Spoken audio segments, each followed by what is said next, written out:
Alice Cooper le sait. Le mal rôde et peut frapper à tout moment. Voilà de nombreux kilomètres que cette menace impitoyable poursuit les enfants. Comme un esprit frappeur indécrottable, Harry Powell aiguise une lame balançant au-dessus de la famille Harper.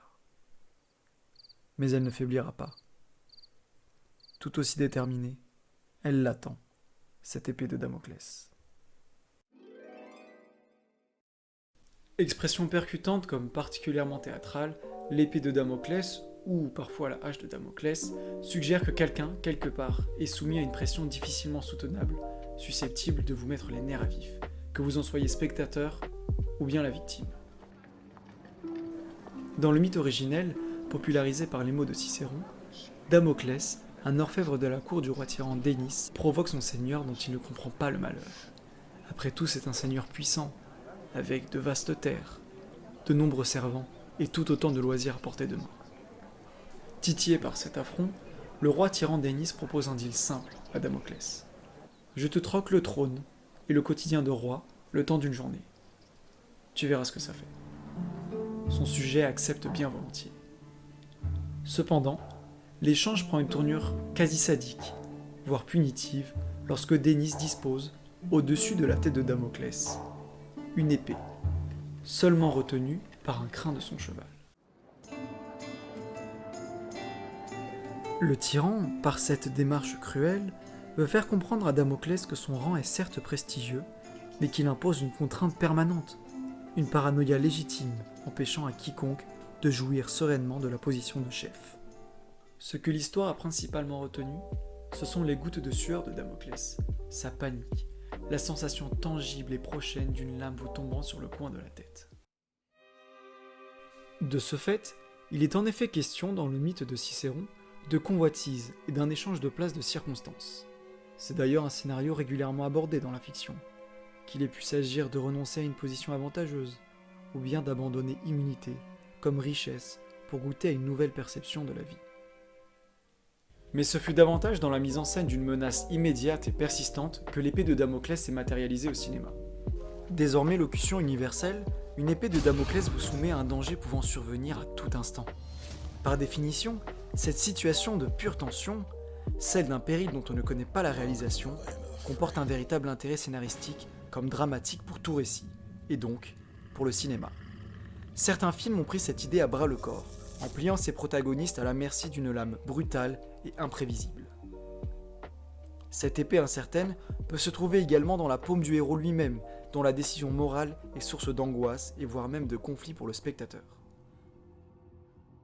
On peut citer Au revoir les enfants, qui fait reposer sa tension sur le pouvoir des personnages de faire basculer la vie des autres, d'un claquement de doigts. Toujours est-il que le fait de ne pas savoir quand tombera ce glaive, ni même s'il tombera, est un formidable vecteur de frissons. L'incertitude est alors un outil solide pour captiver l'attention. Tu crois vraiment que je suis pas au courant de tout ce qui se passe là? Le mal va-t-il surgir? Pour le savoir, il faut surveiller le moindre détail. Quand va-t-il surgir?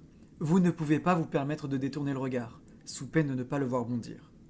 L'incertitude gagne alors le personnage méfiant, comme le spectateur alerte. Exploitant ce silence lourd, c'est le cinéma horrifique qui s'est emparé au mieux de ces codes d'imprévisibilité. Les slashers notamment peuvent jouer sur la soumission totale de ces personnages à une machine à tuer, pouvant sévir lorsque l'on s'y attend le moins. Le film d'horreur devient alors le plaisir de se faire cueillir en pleine vulnérabilité.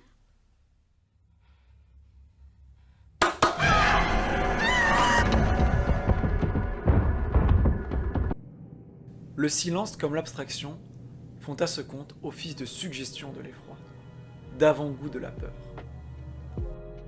Si l'on suit également la formule originelle de l'épée de Damoclès, on colle à une situation en suspens, presque ludique, entre un personnage et le jeu dangereux auquel il est confronté. Le calvaire de Damoclès devient ainsi un concept imbriqué à une situation périlleuse, presque amusante. Keanu Reeves et Sandra Bullock ne doivent pas faire ralentir le bus de Speed, sous peine de mourir. Le fugitif d'Harrison Ford, malgré son innocence, doit jouer au chat et à la souris, sans quoi il ne pourra pas lever le voile sur la vérité. Gérard Lanvin, lui, mise sa vie pour gagner gros dans un jeu télévisé morbide dans le prix du danger. Et Colin Farrell, enfin, doit écouter son interlocuteur au téléphone, sous peine de recevoir une balle de sniper. L'apport d'une telle partie de jeu à un film est plutôt simple. On a une mise en situation originale et nette, une condition de réussite et un péril annoncé.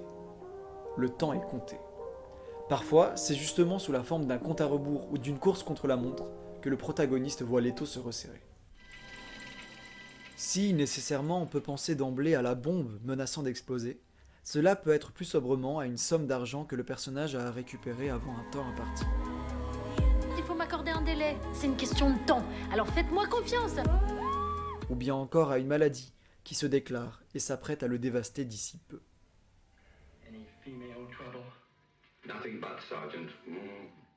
Les règles du jeu sont données. Le danger prend forme concrète et les responsabilités doivent être prises. Alors, c'est dans cette urgence que les personnalités se révèlent. When we turn our heads to the left, it means I love you more than anything in the world. And when we turn our heads to the right, it means watch out, we're in danger. Damoclès, triomphalement installé sur le trône, aurait pu profiter de son moment, clamant qu'un tel statut vient nécessairement avec un fardeau important et qu'il serait prêt à l'assumer. Au cinéma, l'épée de Damoclès est un filtre révélateur de détermination et parfois de choix sacrificiels. On le relève notamment dans les films sur le sport, où, habité par une passion inextinguible, une personne fait abstraction de sa condition et du risque qu'elle encourt au nom d'un dévouement total qu'elle porte à son activité. L'entité se place alors de son plein gré dans l'axe de l'épée et accepte le challenge sportif comme péril extrême. D'un point de vue cinématographique, la concurrence de ces deux enjeux permet d'exploiter une discipline sportive particulière tout en exaltant l'émotion du spectateur lambda, qui n'y est pas familier. What the fuck are you doing? Doing my thing. I'm going to work. Your heart. My heart. My heart's still ticking. Si le sport peut être un motif pour se placer sous une épée de Damoclès, l'amour, l'appât du gain, l'influence extérieure peuvent contraindre un personnage de cinéma à risquer gros. Bien qu'il existe moult raisons susceptibles de le pousser dans un tel carcan, l'intérêt principal réside davantage dans la façon dont le personnage va gérer et traverser cette situation. C'est bien souvent celle-ci qui va susciter l'émoi, la compassion, l'admiration et même le rejet. En effet, si on connaît l'expression, ce que l'on ne sait pas forcément, c'est qu'une fois sa journée de règne achevée, traumatisé par la leçon du tyran, Damoclès quittait la cour et même Syracuse tout entière. Un autre aurait peut-être eu foi dans le crin de cheval, robuste et de bonne consistance. D'autres auraient pu simuler leur bien-être, en dépit d'une angoisse totale. La malédiction étouffante incombe donc à l'héroïne ou au héros de se démarquer et au pleutre de s'écraser. Fierté, peur, fuite, acceptation, que feriez-vous face à une épée qui menace de s'écraser ? Comme certains, vous pouvez vous préparer à l'issue de la chute de l'épée, en essayant de la parer, de la fuir, prier pour qu'elle tombe à côté. Vous pouvez accepter sagement qu'elle vous tranche, car vous êtes persuadé que cette épée veut votre mort à vous. Prendrez-vous les choses en main vous-même, en faisant en sorte que cette épée tombe, quitte à convoquer des conséquences lourdes pour les autres comme pour vous, car c'est la chose à faire ? Puisque la culpabilité comme le silence vous consume, cette épée doit s'abattre. D'autres encore, dépassés par l'enjeu, ne réaliseront même pas la nature de cette épée tendue au-dessus de leur tête. Toujours est-il que placé sur le trône, bénéficiant d'un avantage, vous devrez payer la contrepartie, et ne pourrez vous y dérober. Le crin de cheval s'effile, et la lame ne tient plus qu'à quelques poils, puis encore moins. Sa proie voit déjà l'acier la frapper. L'ipséité du personnage se dessine à cet instant précis. Il vous apitoiera, rongé par la paranoïa et le stress, il dévoilera ses failles sous la pression insupportable. Ou, à l'inverse, vous surprendra en vous dévoilant des ressources insoupçonnées. Même si cela implique d'assumer un risque démesuré, par bravoure comme par devoir. What a peace is mine, leaning on the everlasting arms. Leaning on Jesus, leaning on Jesus, safe and secure from all alarms. Puis, enfin, le couperet tombe.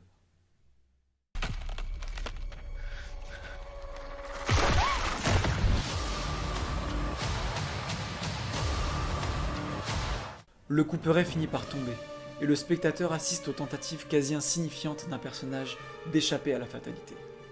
L'épée de Damoclès n'était là que pour s'abattre. Cela peut être le cas pour un personnage dont la fin est actée, mais l'échéance incertaine. Voyez, par exemple, un personnage coincé dans le couloir de la mort, parfois injustement. La licence Destination Finale, elle, en a même fait sa marque de fabrique jusqu'à épuisement. Au fur et à mesure de la saga, l'approche de cette épée de Damoclès évolue. Dans un premier temps, vous comprenez qu'une épée de Damoclès est tendue, puis tentez de la déjouer en même temps que les héros, avant de vous prendre au jeu et de simplement observer cette épée, trancher encore et encore. Mais ce schéma sinistre peut aussi avoir une fonction exégétique plus travaillée, symbolique. Tel est le cas lorsqu'elle s'obstine à tomber, qu'importe les efforts qu'on réunit pour lui résister. Plus tenace encore qu'une volonté divine, c'est la fatalité elle-même qui condamne le personnage. Cette épée devait tomber. Il n'a jamais été question qu'il en soit autrement. Tout cela n'a créé qu'une lutte tout aussi noble que vaine dans une mise en scène tordue. Au même titre que le tyran d'Ennis devait faire un exemple, certains doivent subir pour que d'autres craignent. Et ça tombe bien, car une lame n'effraie que si elle coupe. Now.